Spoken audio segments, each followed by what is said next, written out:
우리가 가장 일하기 좋은 시기에 하나님께서 친히 더 이상 그 일에서 손을 떼고 쉬도록 하거나 아니면 다른 길로 인도하는 경험을 여러분 해보신 적이 있습니까? 분명 내가 보기에는 일할 힘도 있고 지금 이 시기가 가장 좋은 시기라고 여겨지는데 하나님께서 그것을 막으실 때 우리는 사실 낙심하게 되고요, 때로는 원망하게 됩니다. 근데요, 성경에서 보면 그런 인물들이 여럿이 나옵니다. 대표적인 사람이 바로 모세입니다. 모세를 보면 가나안 땅에 들어갈 체력도 있고 그의 알력도 있고 그의 리더십도 있었습니다. 그런데 하나님께서 그에게 그것을 허락하지 않았습니다. 그리고 다윗을 보면요, 그가 골리앗을 쓰러뜨리면서 아주 승승장구했습니다. 모든 싸움에서 다 이겼고요, 그를 따르는 사람들이 참 많았고 그를 통해서 블레셋을 정말 이스라엘 진영에서 다 쫓아내고 영토를 확장할 수 있었음에도 불구하고 하나님께서는 도리어 사울의 시기를 받아 그가 사울에게 쫓김을 당하는 신세가 되게 하였습니다. 우리는 이렇게 성경의 인물뿐만 아니라 우리의 삶 속에서도 이와는 조금은 다르겠지만 예측하지 못하는 상황 속에서 하나님이 나를 묶어둘 때가 있습니다. 내가 원치 않은 길로 인도할 때가 있습니다. 남자들에게는 사실 명예퇴직이라는 것으로 내가 한참 일할 수 있음에도 불구하고 내가 일하지 그 일을 하지 못하게 되는 경우도 있고요. 여성들에게는 일할 시기에 또한 임신이 되어서 내 모든 것을 내려놓아야 되는 그런 시기도 있습니다. 사실 그 시기만 놓고 보면 참 안타깝고 하나님께 원망스럽지만 우리가 성경의 말씀을 통해서 보면 하나님께서는 우리 인간들이 생각하는 그 시기와 다르게 하나님의 시간으로 우리에게 가장 소중한 것을 그때그때에 인도하시고 이끌어 가신다는 것을 오늘 말씀을 통해서 같이 보기 원합니다. 그러면서 하나님의 뜻을 알고 하나님의 인도하심을 받기 위해서 가장 중요한 것이 무엇인지를 오늘 말씀을 통해서 같이 한번 보기 원합니다. 오늘 말씀에 보면은요, 예수께서 한 동네에 계실 때 한 나병 환자가 왔습니다. 그 나병 환자가 와서 이렇게 간구하는 것입니다. 주여, 원하시면 나를 깨끗게 할 수 있나이다. 이 나병 환자의 이 간구에 주님께서 다른 사람들은 저주하고 혐오하였을지 모르지만 그에게 치유함을 주십니다. 그리고 회복시키시죠. 근데 구약시대만 해도요, 이 나병 환자가 일반 사람들에게 다가올 수가 없었습니다. 도리어 자칫 잘못해서 나병 환자와 일반 사람이 부딪히기라도 하면 그날은 너무나도 정말 저주받았다라고 생각하고 재수없다라고 생각하고요, 나병 환자들을 심하게 학대하거나 박해할지 모릅니다. 그래서 하나님께서는 이 나병 환자들을 또한 보호하는 차원에서, 그리고 그의 백성들을 보호하는 차원에서 하나님께서 어떤 예방법을 주셨냐면, 나병 환자는요, 옷을 찢고 머리를 풀며 입술을 가리고 외치기를 부정하다 부정하다 할 것이요, 병이 있는 날 동안 늘 부정할 것이라. 그가 부정한 즉 혼자 살되 진영 밖에서 살지니라.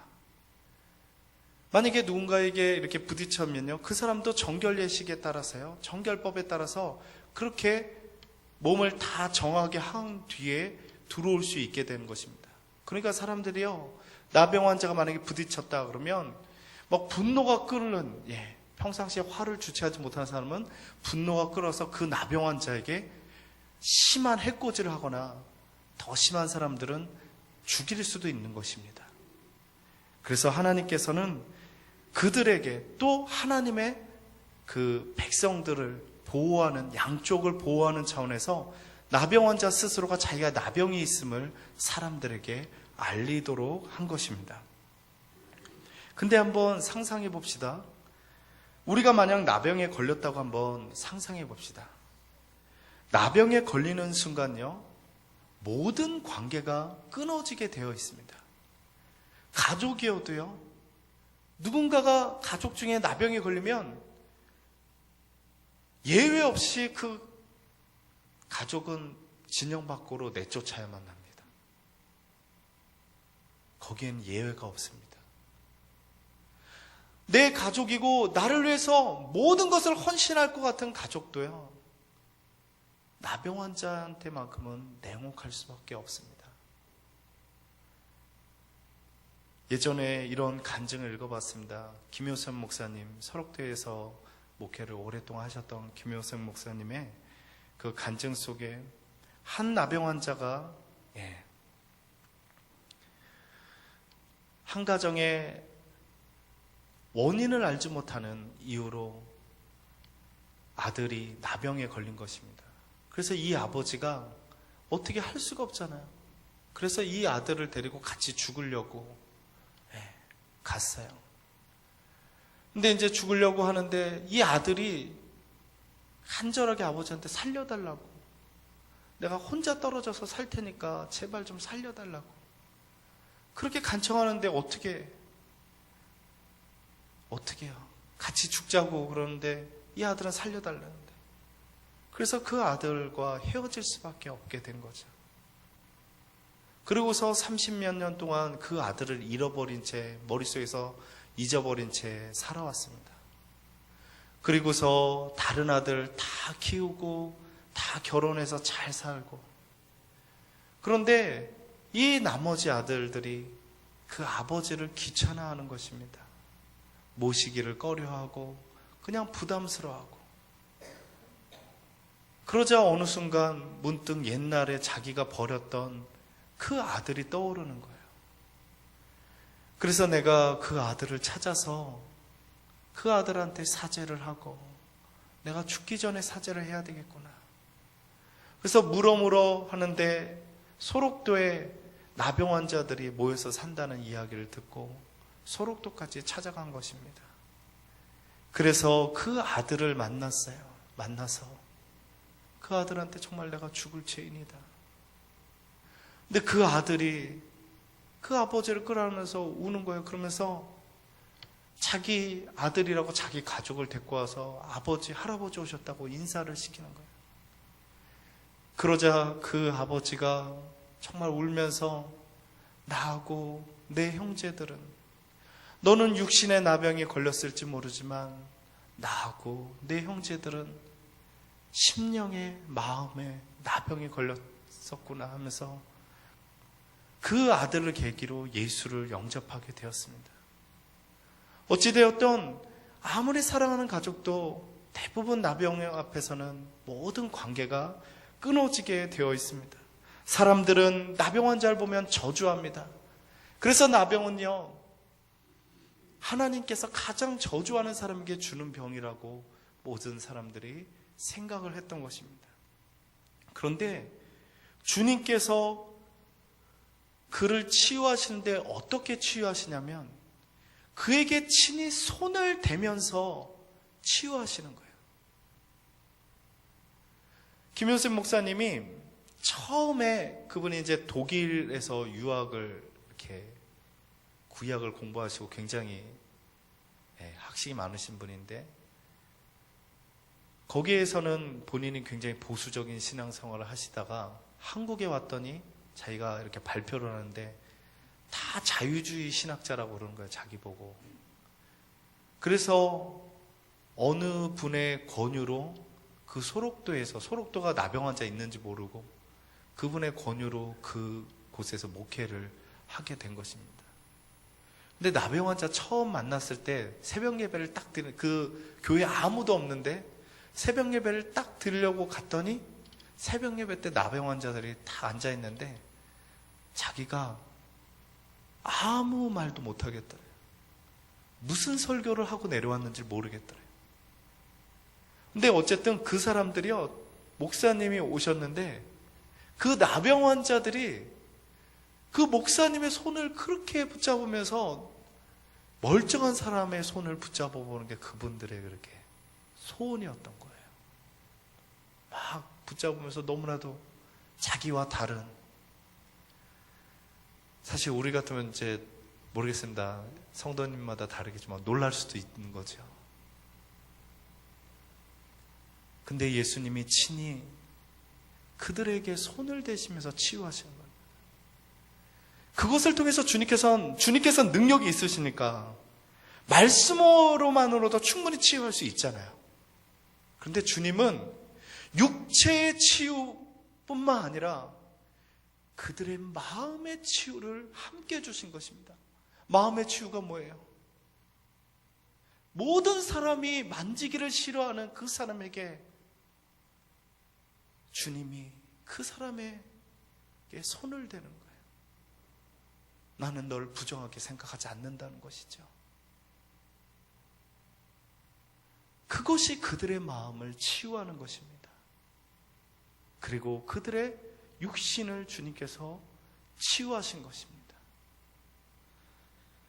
주님께서는 그들을 인격적으로 대하셨고 사랑으로 그들을 치유하시고 회복시킨 것입니다. 그리고 모든 사람에게 그가 깨끗함을 받았다는 것을 알리는 예식을 통해서 그에게 다시 가족에게 돌아갈 수 있는 관계의 치유까지 주님이 이루어 주신 것입니다. 그래서 주님의 치유를 보면은요, 육신의 치유만이 있는 게 아니에요. 삭개오를 치유할 때도요, 그 이웃과의 관계를 맺어줬고요. 먼저는 하나님과 사람과의 관계를 회복시켜 주셨고요. 너도 아브라함의 자손이라는 거예요. 모든 사람에게 가르쳐주는 거예요. 그리고 이웃과의 관계를, 그 내면에서 자기 자신과의 관계를 회복시켜 주시는 것이죠. 주님께서 이 나병 환자를 고침으로, 사실 그때 당시에 가장 무서운 병이 나병인데, 나병을 고침으로 말미암아 주님의 인기가 막 하늘을 치솟았습니다. 우리도 병원에서 뭐 잘 고친다 그러면 다 하시잖아요. 제가 볼 때 연세가 50세, 60세 되시면요, 병원이 어디가 좋다는 것에 이렇게 성도님들이 보면 이렇게 잘 아세요. 참 신기하죠. 예. 병원이 어디가 좋다는 것을 기가 막히게 잘 아세요. 그만큼 이제 건강에 대한 이제 관심이 많은 거죠. 그때 당시의 사람들도 마찬가지입니다. 아무도 인간으로서 고칠 수 없는 나병을 고쳤다고 하니까 얼마나 주님이 막 인기가 하늘을 치솟겠습니까? 사람들이 몰려오기 시작하는 거예요. 주님이 사람들에게 다가가서 병을 고칠 필요가 없는 거예요. 왜요? 사람들이 다 알고 몰려오는 거예요. 주님도 육을 입기 때문에 주님이 날아다니지 않았잖아요. 그죠? 그러면 그렇게 수고로움이 필요 없는 거예요. 사람들이 알아서 몰려오니까. 그런데 정말 일할 만한 그 적기에 주님이 참 의외의 반응을 보이십니다. 오늘 15절, 16절 같이 한번 읽어보도록 하겠습니다. 예수의 소문이 더욱 퍼짐에 수많은 무리가 말씀도 듣고 자기 병도 고침을 받고자 하여 모여오되 예수는 물러가사 한적한 곳에서 기도하시니라. 예수님이 얼마나 사람들에게 복음을 전하고 싶었겠습니까? 예수님이 얼마나 사람들에게 이적을 행하면서 그들을 고쳐주고 싶었겠습니까? 그런데 주님이 도리어 한적한 곳에서 기도를 하신다라고 말씀하고 있습니다. 이해가 되지 않는 부분이에요. 인간적으로. 왜 주님은 그랬을까? 주님이 일하다가 탈진이 돼서 그랬을까? 왜 그랬을까? 우리는 물어보지 않을 수 없는 것이죠. 그런데 이것이요, 친히 주님을 따르는 제자들, 곧 우리들에게 하시고 싶은 말씀이었습니다. 왜요? 인간은 주님과 다르기 때문에. 주님이 인간의 몸을 입고 온 이상 인간의 연약함을 너무나도 잘 아셨고, 그래서 인간의 연약함을 극복하고 이길 수 있는 것을 친히 몸소 보여주신 것입니다. 우리는요, 어떤 일이 잘 진행되면은요, 순간적으로 자아도취에 빠집니다. 그리고요, 하나님이 나에게 복을 주셨구나. 그러면서 마음속에 어떤 마음이 드냐면 이것이 쭉 갈 거라고 생각을 하는 거예요. 내 마음이 쭉 갈 거라고 생각하는 거예요. 그래서 우리가 기도원에서 은혜 받고 막 영적으로 충만한 가운데 있잖아요. 네. 그러면 내려가서 간도 빼줄 것처럼 착각해요. 그러나 우리를 시험에 들게 할 사단은 멀리 있지 않아요. 항상 내 남편과 내 아내와 내 부모와 내 자녀가 수시로 사단의 쓰임을 받고 있어요. 예기치 못한 상황에서 우리를 넘어뜨리는 것이죠. 한 번 화내고 나면 언제 그렇게 뜨거웠던 마음이 그냥 한순간에 싸늘해지어 버리는 것입니다. 주님께서는 하나님이 우리에게 분명히 어떤 일이 잘 되도록 축복해 주셨는데 그 축복의 본질적인 의미를 모르고 그것이 마치 내가 무언가를 잘해서 받은 것처럼 순간적으로 착각하면은요, 우리는 바로 넘어지게 되어 있습니다. 바로 사단의 공격을 받게 되어 있습니다. 그래서 축복이요 도리어 하나님과 관계가 멀어지는 계기가 되는 경우가 참 많이 있습니다. 그래서요, 성경에 보면은요, 하나님이 사용하시는 사람들은 순간순간의 고난들이 항상 있었습니다.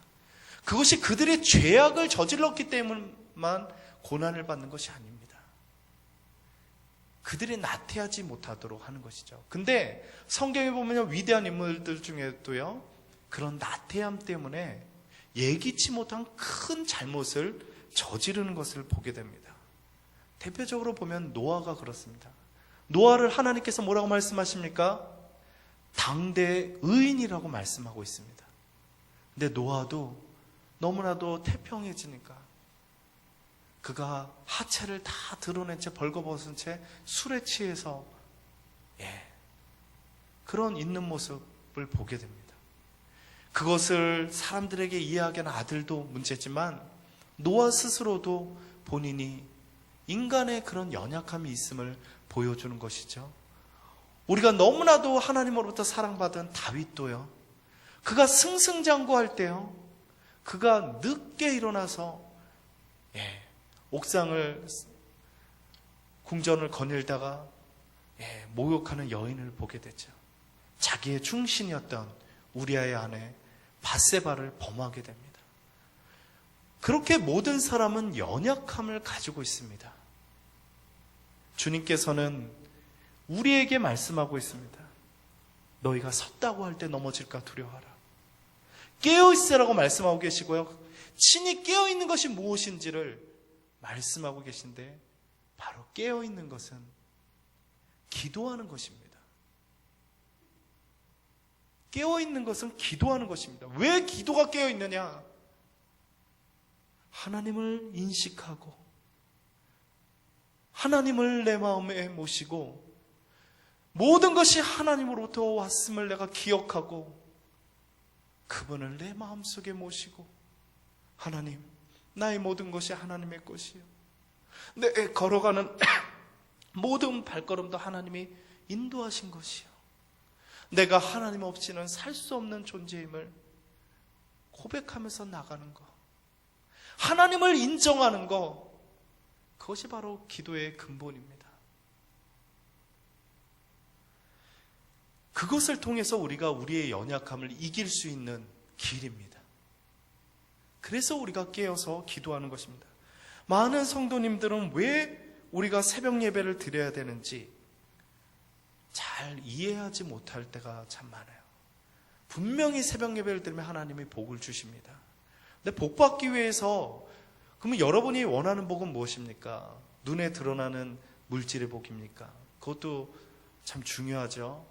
근데 그 물질의 복을 받던, 관계의 복을 받던, 무엇의 복을 받던, 가장 중요한 것은 하나님이 그것을 주셨다라는 사실과 하나님이 주신다는 것을 믿는 사실입니다. 그러기 위해서는요, 하나님을 내가 기억하고 인정하고 그분과 영적 교제를 하는 그 자체가 복입니다. 그 자체가. 많은 사람들이 하나님의 뜻을 묻습니다. 제가 청년들이 이런 고백을 참 많이 해요. 목사님, 이 직장이 하나님의 뜻이에요? 저 직장이 하나님의 뜻이에요? 네. 그걸 제가 어떻게 알겠어요? 제가 물어보죠. 너 언제부터 기도했니? 그러면 그 기로에 있을 때 기도한 거예요. 그럼 하나님의 소리를 어떻게 들을 수 있겠냐? 이미 네가 욕심이 가는 대로 갔는데. 하나님의 뜻을 아는 것보다 더 중요한 거는요, 하나님을 내 삶 가운데서 인정하고 그분과 영적인 교제를 하는 거예요. 그러면요, 내 선택이 그렇게 중요하지 않아요. 나도 모르게 이끌려지게 되는 게 있고요. 비록 내가 잘못 선택해도 하나님이 고쳐주십니다. 문제는요, 내가 어떤 걸 선택했냐가 아니에요. 내가 어떤 마음을 가지고 주님에게 나아갔느냐가 중요합니다.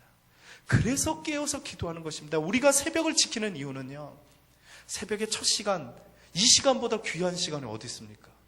여러분, 새벽에 막 졸릴 때 그 30분이요, 그 무엇과도 바꿀 수 없는 귀한 시간임을 여러분, 고백하죠. 그렇습니다. 저도 고백합니다. 근데 내가 그 시간을 하나님 앞에 드리면서 결단하는 거예요. 그것이 중요합니다. 그 자세를 만드는 게 중요합니다. 그건 우리가 공부하는 거랑 똑같다고 생각합니다. 시험 때 공부하는 애, 그 시간 시험 잘 치겠죠. 그러나 걔한테 어떤 그 공부를 통해서 인격이 형성되겠습니까? 진짜 실력이 쌓이겠습니까? 그냥 잔머리만 굴리는, 어떻게 보면 인성이 더 안 좋아지는, 그렇게 만들 수 있지 않겠습니까? 그래서 새벽에 깨어서 우리가 기도하는 것은요, 하나님이 늘 나의 하나님 되시고 나의 삶을 주관하고 계시고 나를 이끌어 가신다는 그 사실을 고백하는 신앙의 아주 중요한 영적 습관이기 때문에 그렇습니다. 새벽 예배를 드리기 위해서는요, 많은 것을 절제해야 됩니다. 여러분, 제일 절제해야 되는 게요, 11시에 히트치는 드라마를 절제해야 됩니다. 공감하시죠? 공감할 것입니다. 이렇게 보다 보면은요, 흐뭇해지고요. 그 흐뭇해지는 마음이 쭉 가서 알람이 들리지 않습니다. 내 삶을 컨트롤하지 않으면 안 되고요. 훈련하지 않으면 안 됩니다. 근데 그 훈련이 나를 영적으로 살립니다. 그 훈련이 내가 어떤 순간에서 하나님을 기억하도록 만들고요, 하나님의 뜻을 내 스스로 갈망하도록 만듭니다.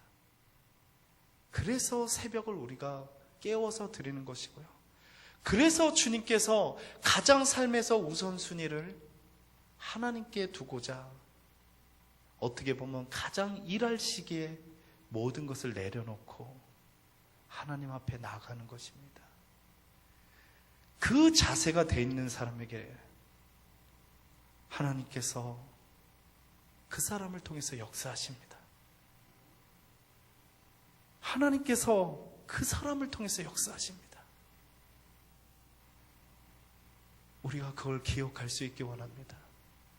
우리가 새벽 예배를 드리는 목적도, 기도하는 목적도 다 우리의 삶 가운데 하나님이 가장 우선시됨을 늘 기억하기 위해서고요, 우리 안에 그런 자세가 뿌리 박힐 때 하나님께서는 그 뿌리를 통해서 우리를 이끌어 가시는 것입니다.